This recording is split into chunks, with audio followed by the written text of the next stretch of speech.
गुमू माहेरला जाते हो नाखवा, व तिच्या गोवाला कोकण दाखवा. निसर्गरम्य कोकण, गोड कोकणची माणसं आणि कोकणातल्या पाककृती. समर स्पेशल एपिसोडमध्ये कांतास किचन शो मध्ये मी विभावरी देसाई तुम्हा सगळ्यांचं मनापासून स्वागत करते आहे.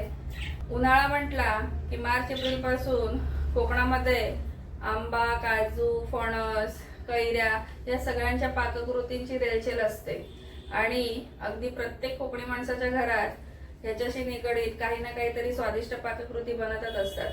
आजच्या एपिसोडमध्ये म्हणूनच मी तुमच्यासाठी घेऊन आली आहे एक छान मस्त चटकदार चटणीची रेसिपी, जी अगदी कोकणीची स्पेशालिटी आहे. चला तर मग माझ्यासोबत बनवूया आजच्या एपिसोडची स्पेशल रेसिपी.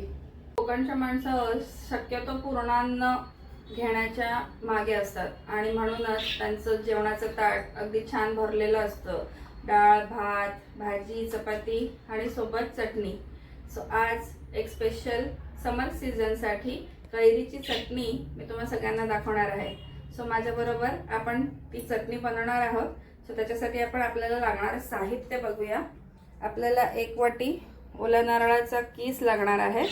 सोबतच एक छान कैरी लागणार आहे, थोडीशी कोथिंबीर, हिरव्या मिरच्या 2 ते 3, थोडंसं आलं, त्याच्यानंतर पुदिन्याची थोडीशी पानं, थोडीशी पिठी साखर किंवा गूळ, थोडंसं मीठ आणि थोडंसं जिरं.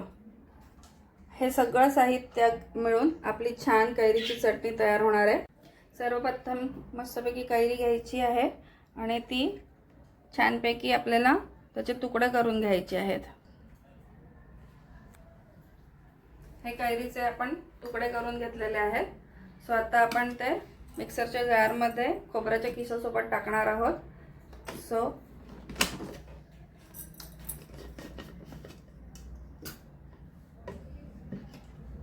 ओल्या नारळाचा कीस टाकणार आहोत. कापलेल्या कैरीचे तुकडे टाकायचे आहेत.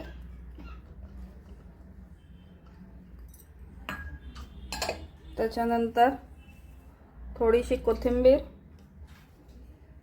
4 ते 5 पुदिन्याची पानं, थोडंसं आलं, 2 हिरव्या मिरच्या, त्याच्यानंतर जिरं थोडंसं, थोडीशी पिठी साखर कैरीचा आंबटपणा कमी करण्यासाठी आणि चवीपुरतं मीठ. हे सगळं साहित्य आपल्याला पाणी घेऊन वाटून घ्यायचं आहे.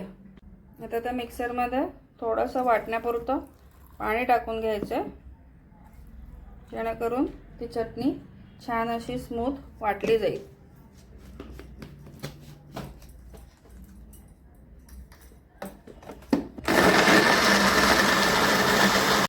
आता ही आपली चटणी वाटून झालेली आहे आणि ती आपण आता एका बाउलमध्ये काढून घेऊया.